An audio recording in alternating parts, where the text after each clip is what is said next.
Okay, welcome back to the sixth and final game.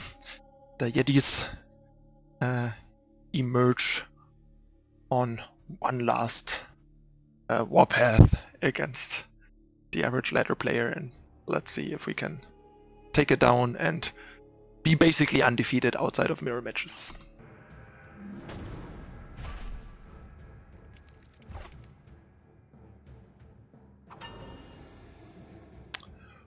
Okay, that hand probably a bit slow.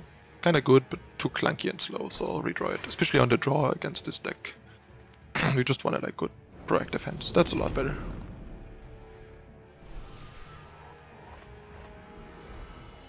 But this is like the best chance for him to win against this hand. Like, this is the worst hand we had against him so far. With all the Waystones, I actually kind of like that. Because we have the scouting party that we want to play. So yeah, I'll leave that on top for now.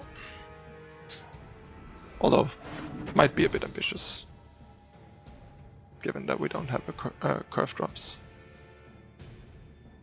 Yeah, I kind of regret leaving it on top. It's a bit ambitious. Should have bottomed it.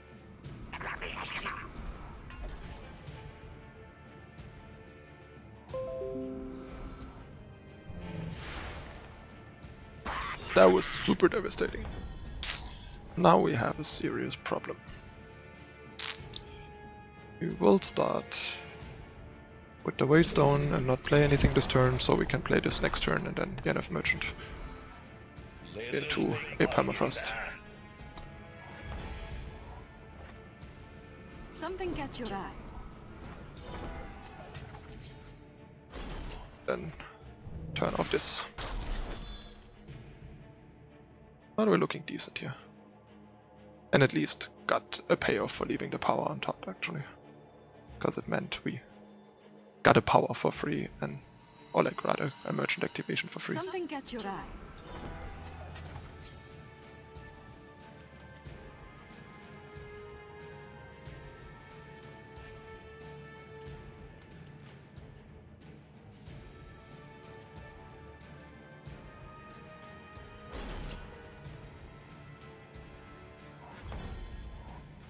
Okay, so let's get in there.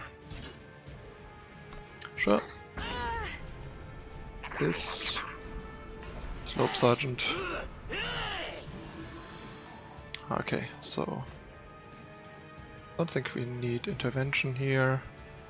And then the big question is, do we want the power for the party, or do we just discard it because we'll draw into power eventually?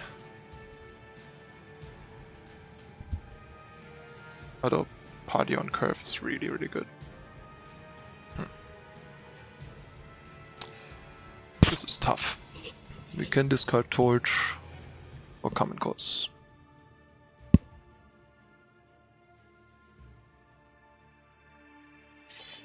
I think Torch is actually not that great.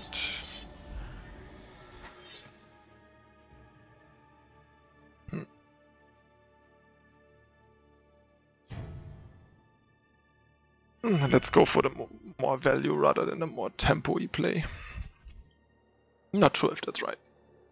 But I also not sure what he got with the market. Maybe he got a good way to deal with the party, which makes party on curve a little less valuable and it's more important to max out on having enough interaction. Ah, he marketed for Permafrost. I see. And there's the scouting party on curve anyway.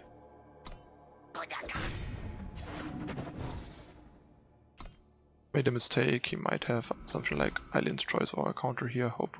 Let's hope he doesn't. He does not. That is very good for us. Hope he doesn't play Hailstorm or Hushwell. Just play Hailstorm. Of course he does. He's Bruce by God. He always plays Hailstorm. Like, he doesn't even know how to build a Primal deck without Hailstorm.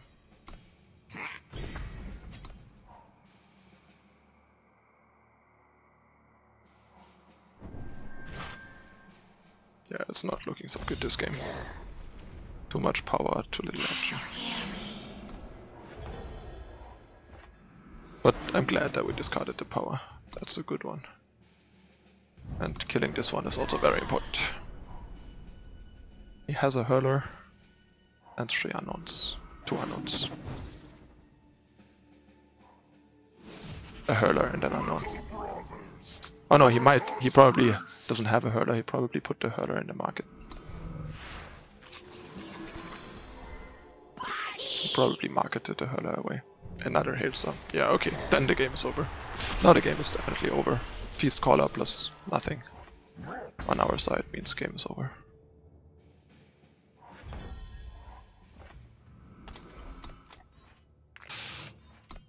No.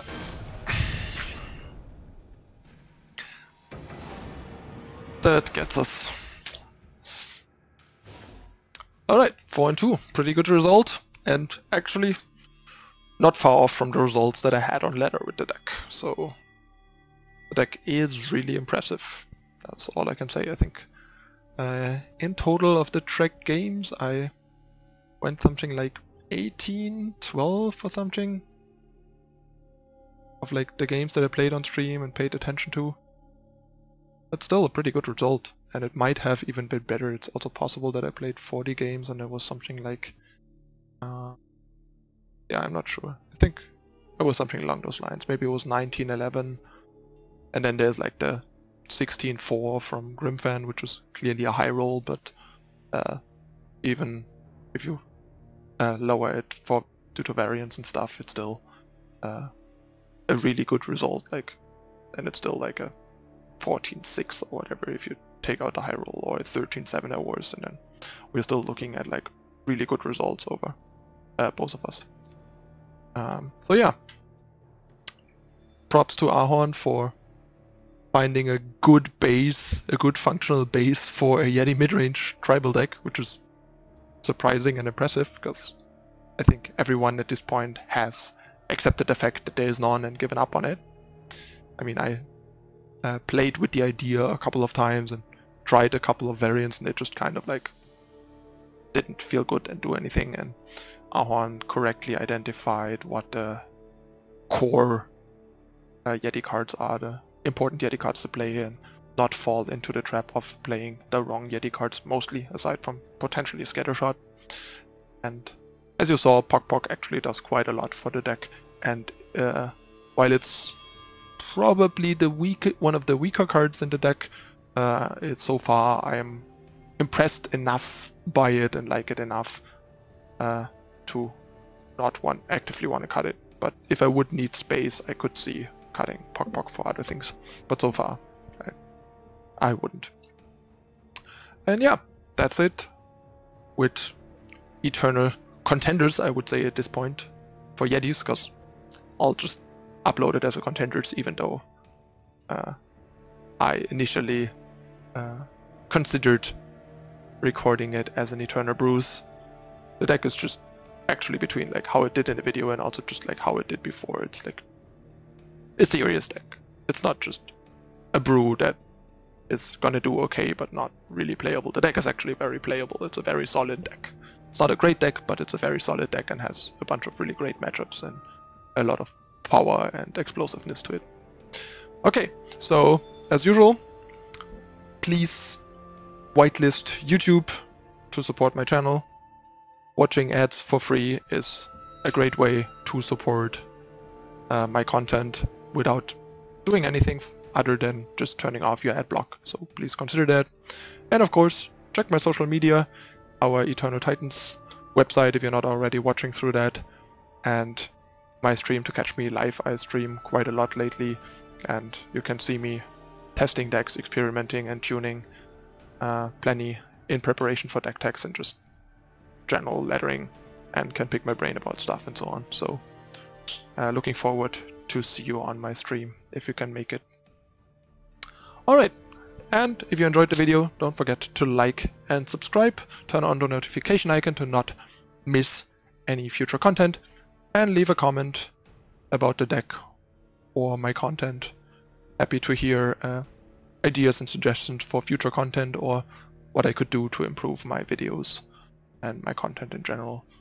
Always open to constructive feedback, constructive criticism, and any like and comment helps the video be more visible on YouTube. Okay, that's it again for today. Thanks for watching, everyone. This was Eternal Contenders with Yetis. I'm Manues, and I thank you for watching. See you next time. Bye.